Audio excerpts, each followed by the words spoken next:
we can easily model the n-queens puzzle with Prolog. Declaratively speaking, we describe n safe queens on an n times n chessboard.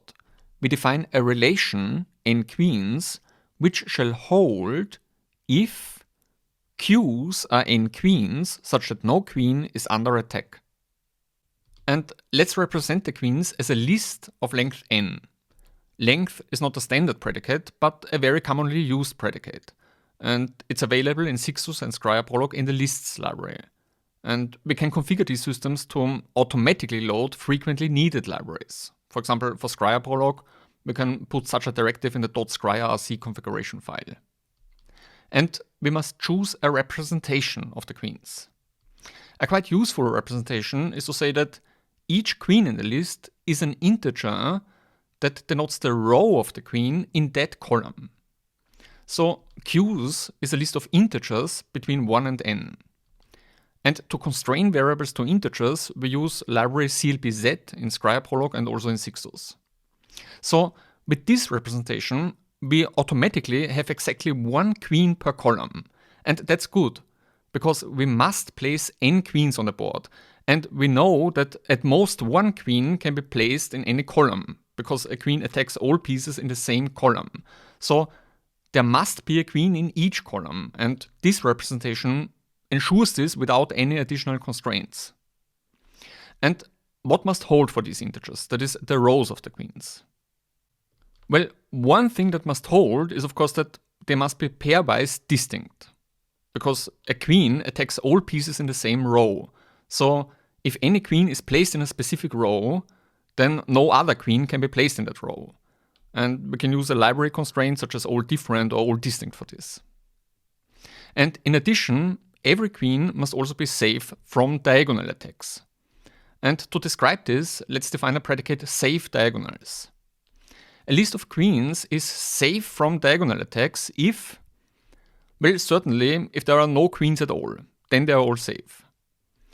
And a list with at least one queen q and possibly further queens q's is safe from diagonal attacks if q is safe from diagonal attacks by q's, and the remaining list q's are also safe from diagonal attacks.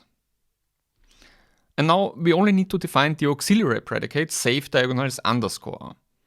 If there are no remaining queens, then they are all safe. And if there's a queen q and possibly remaining queens q's, then they are all safe from diagonal attacks by q0 and vice versa if the absolute difference between the rows of q and q0 is different from the distance between their columns. And this is why we have the argument d, for the distance between the columns of two queens in our list. And the remaining queens start at the distance of d plus 1. And any remaining queens q's must also be safe from diagonal attacks by q0, and that's it. Or almost, because we can still improve one thing in the code, namely we can write this d1 as number d1 using number sign, which is a prefix operator of clpz. And the advantage of this is that our program now also works in the monotonic execution mode of clpz. And that's good, because at some point in the future, we will switch the library to the monotonic execution mode as default, so that all our programs can benefit from declarative debugging and so on. So this is our program, an executable specification of what we mean with n-safe queens. It states what holds for n-safe queens, and it's also executable. We can use the same program to test, complete, and generate such lists. For example, let's ask the most general query. Are there any solutions at all? And in this case, the program generates an answer for each possible length of the list. Most of these answers are conditional solutions. They say, yes, a solution exists if certain constraints can be satisfied. And if we focus on termination by adding false, then the query does not terminate universally. And that's expected, because we expect answers for arbitrarily long lists, and therefore the predicate must not terminate. And we can press Ctrl+C to interrupt this.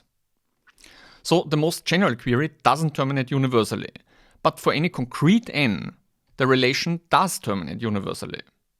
And we can also observe this termination very quickly, as in this case for n is 8. And one of the most interesting uses of this relation is, of course, to generate solutions. And we can use the library predicate labeling to search for concrete solutions, that is, for concrete integers queues that make this relation true. The first argument is a list of options for the search, and the second is a list of integer variables. And in this case, we specify no options, and so labeling uses the default strategy, leftmost, which tries the variables from left to right in the order in which they appear in the list. And in this case, for n is 8, a solution is found very quickly, and another, and so on. So on backtracking, all solutions are generated. Now, what about more queens, say 50 queens? Well, for 50 queens, it's no longer so easy. The first queens get assigned concrete positions, but then it seems that the search has, in a sense, painted itself into a corner. It becomes harder and harder to label the remaining queens because so many positions are already under attack. And what we see here is called thrashing. This means repeated backtracking due to the same reason. So it seems that earlier labeling choices were already problematic, and it's now very hard to work around the problem at this stage of the search. And even without thrashing, labeling can take a very long time, because the search space can be very large, and there may be only few or even no solutions in it. And how long should we wait for solutions? And is it even worth the wait? Because after a few months or years of labeling, we may wonder, is the computer even still doing something useful? Is the search even implemented correctly? Or is the program maybe stuck in an infinite loop due to an implementation mistake? And this is where we benefit from an important guarantee of CLBZ. Namely, if the correlation terminates, then the correlation plus labeling also terminates. That's nice, because in our case, we know and we can easily test that the correlation, that is posting the constraints, terminates for NS50. And therefore, we know that this query will terminate, even if it may take a very long time. And this guarantee is also the reason why labeling does not allow custom allocation strategies. Because if user-defined strategies were allowed, then labeling may not terminate. But several predefined strategies can be chosen via options, and they all provide this guarantee. And the search strategy can have a major impact on how fast we find solutions. For instance, let's use FF for the strategy first fail. This means that labeling always picks the leftmost variable with the smallest number of remaining domain elements. The intention of this strategy is to detect problems early and also to pick a variable that is most likely to run out of domain elements, so that it's labeled while it's still possible. And with this strategy, we find a solution for 50 queens much more quickly.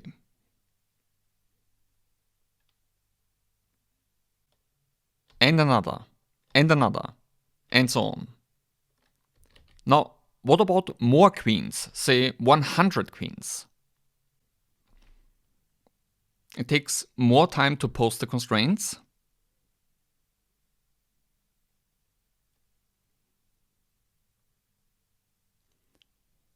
And once they are set up, labeling again very quickly finds a solution. And another, and so on. And what about even more queens, say 120? It again takes time to post the constraints.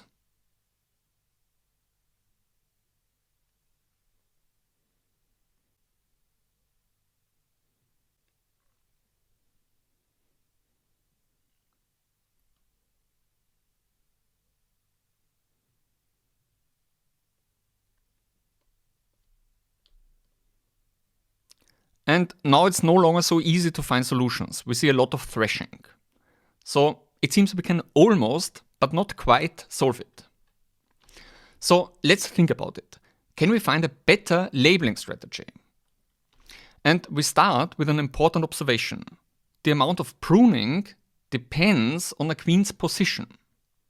For instance, if we place a queen in a corner like this, then it prunes the same column, the same row, and one diagonal.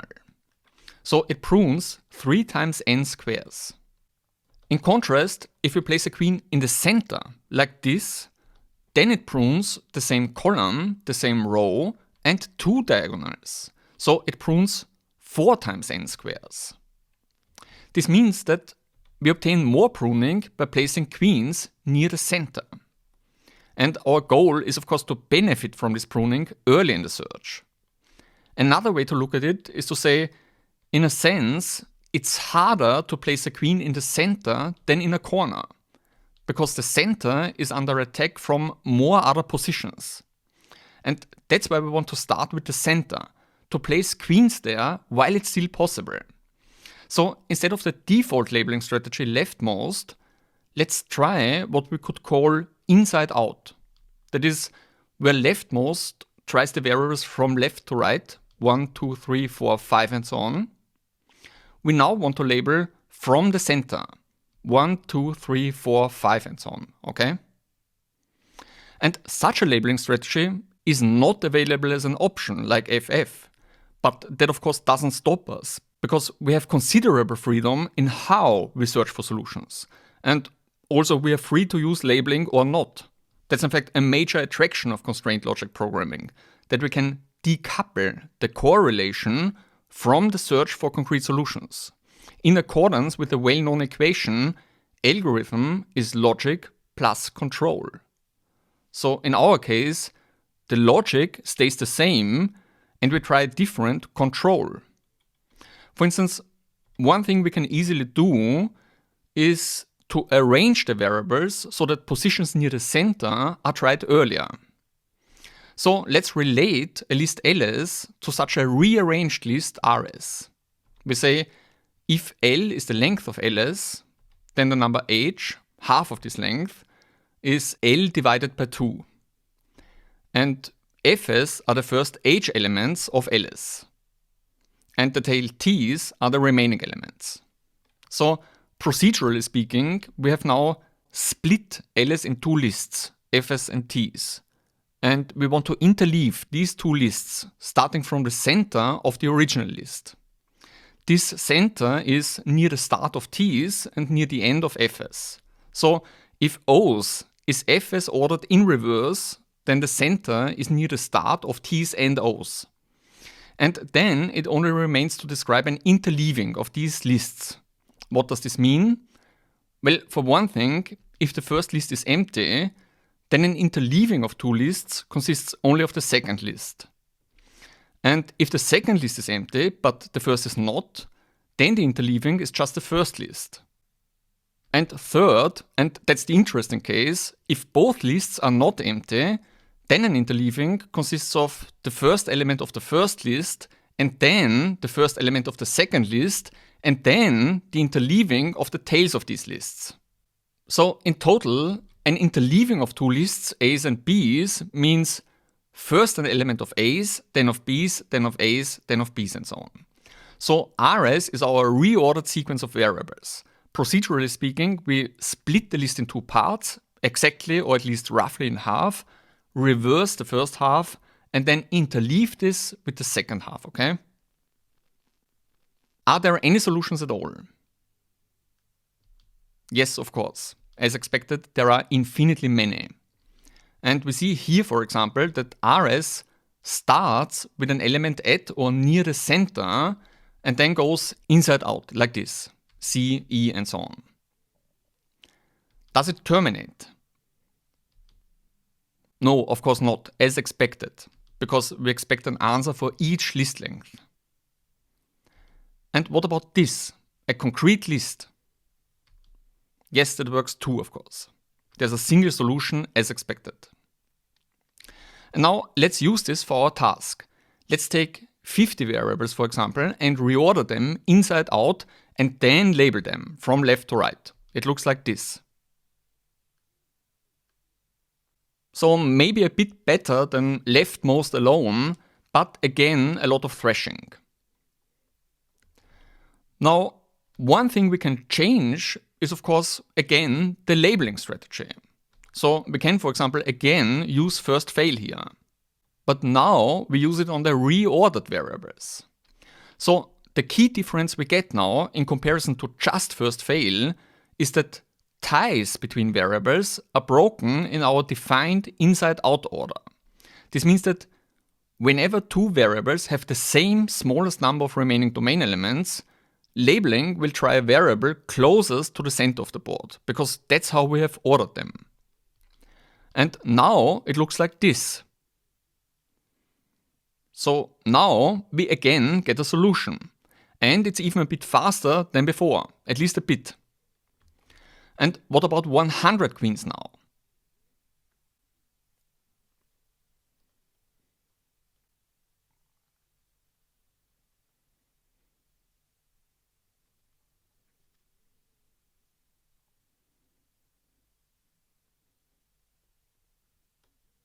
Well, unfortunately, this doesn't look so good. In fact, it's even slower than what we already had with just first fail. We see a lot of thrashing here. Now, what else can we try? Well, let's think about it. Our idea of starting from the center still seems valuable, because it yields good pruning. However, once we have placed the first queen, it's unclear where to place the second queen. And this motivates a slight modification of the strategy, namely to start with two centers, right and left, and then to place the queens around these two centers. For example, another left and then right, right, left, left, right, right, left, left, right, right, okay? And we can easily describe this as a relation list twice reordered between ls and t's, where we say this holds if ls reordered inside out is rs and rs reordered inside out is t's. Because the elements near the center of rs are close to the two new centers.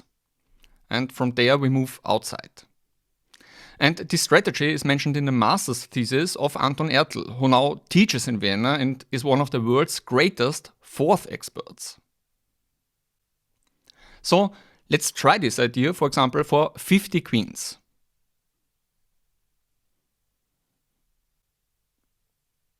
Here it is. And what's remarkable is that this suffices to find a solution, and it's very fast. That's with the default labeling strategy leftmost. So just the reordering of variables has almost completely removed the thrashing. Here's another solution, and another, and so on. Now, what about 100 queens?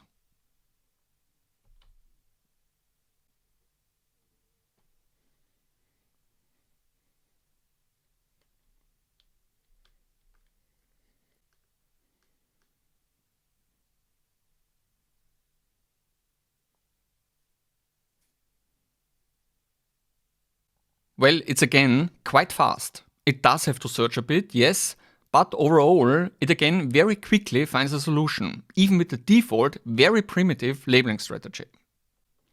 And we can, of course, again combine this with the first fail strategy. So ties are now broken in our twice reordered way.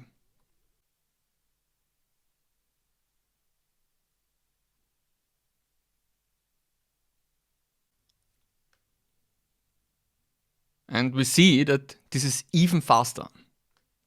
Another solution, and another, and so on. And what about 120 queens? It takes some time to post the constraints. Note that the number of constraints increases quadratically in the number of queens, and the speed, of course, also depends on the Prolog system. I'm using Scryer Prolog here, and it's acceptably fast in this example. And for instance, Sixus Prolog would be much faster. And the FF labeling strategy applied to the twice reordered list works beautifully. It searches a bit and quickly finds a solution. And another, and so on. Okay, so at this point you may say, that's nice, but not useful, because this is a useless toy problem, and maybe it is. Nevertheless, we can use this example as an opportunity to reflect on and to illustrate interesting questions, such as what is an algorithm and what is a program? Well, it's obvious, right? We all know what these things are. However, is that really the case? Do we really know what an algorithm is or what a program is? Because even the experts have different opinions. For example, Niklas Wirth, who unfortunately recently passed away, wrote one of the most influential books in computer science, titled with the equation, algorithms plus data structures is programs. And that's one perspective on computation, a very influential one. Another perspective on computation starts with the observation that computation is very closely related to logic. We see this close connection already in the works of Leibniz, who could be regarded as the first computer scientist, and also in Gödel's works on logic, especially in the proofs of the incompleteness theorems, which use the natural numbers like a programming language. Pat Hayes also made this connection very clear in his paper, Computation and Deduction, where he makes the argument that computation is controlled deduction. And in 1979, Bob Kowalski, a friend and colleague of Pat Hayes, published what is now maybe the most famous of such equations, and also the title of his paper, Algorithm is Logic plus Control. And in this paper, he argues that an algorithm can be regarded as consisting of a logic component and a control component. That's very different from the view that programs are algorithms plus data structures. For instance, with this perspective, the definition of data structures belongs to the logic component. And maybe an even more striking difference in terminology is that the logic component is also called a logic program. Because if the horn clause interpreter is regarded as fixed, then we only need to specify the logic component. This is our task as logic programmers, to specify the logic. Of course, if we know the execution strategy, then we can take advantage of it and express our programs in such a way that we benefit from the control.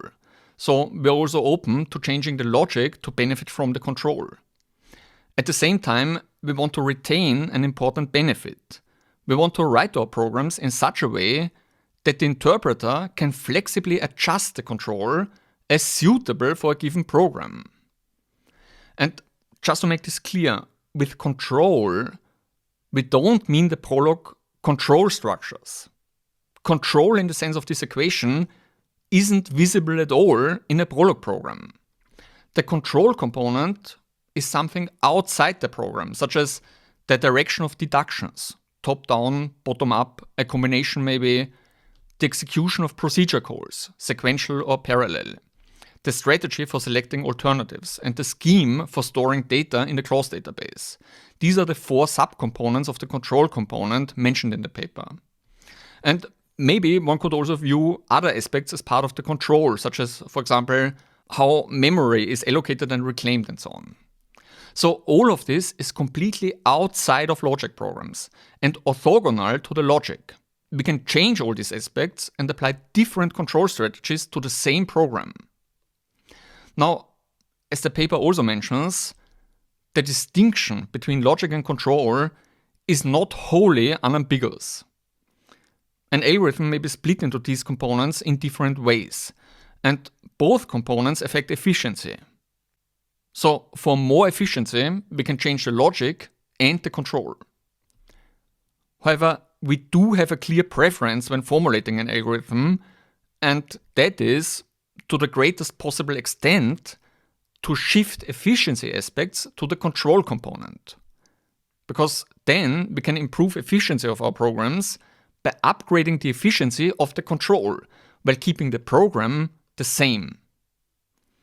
And I mention this because my impression is that this equation, algorithm is logic plus control, is sometimes misunderstood to mean that we, as Prolog programmers, must work on the logic and the control, or that we must, in a sense, fight with or even against the control component, so that it yields the behavior we want. That's of course not our goal. We as programmers are of course far more concerned with the logic. Our goal is to state the logic as clear as we can, and the control can be changed flexibly outside of the program. And indeed, the paper stresses this aspect. And I think that is the most important takeaway of the equation. It's not only that an algorithm is the sum of logic and control, it's also that an algorithm can be separated into these components. That the logic and control can and should be separated. That's the interesting aspect. And many of us know that such a separation is possible. For example, it's standard practice in database systems, or rather it's now standard practice, because it wasn't always so. Edgar Cott introduced this and received a Turing Award for it, whereas it's not yet so common in programming languages. And I show this example of n queens to illustrate this idea, not because I think that n queens is such an important problem, but to show this concept that we can change the control, the labeling strategy, while keeping the logic the same. And we can easily see that this can improve performance a lot. This is why I show this example. It's an easy example and easy to visualize, and it suffices to show this idea. And this key attraction of Prolog, that we can change the control while keeping the program the same, holds for a very important subset of Prolog, the pure monotonic core of Prolog. And this is why this subset is so important, because it allows us to separate algorithms into these components, logic and control. And we as programmers can focus on stating the logic, and later we can flexibly select and adjust the control.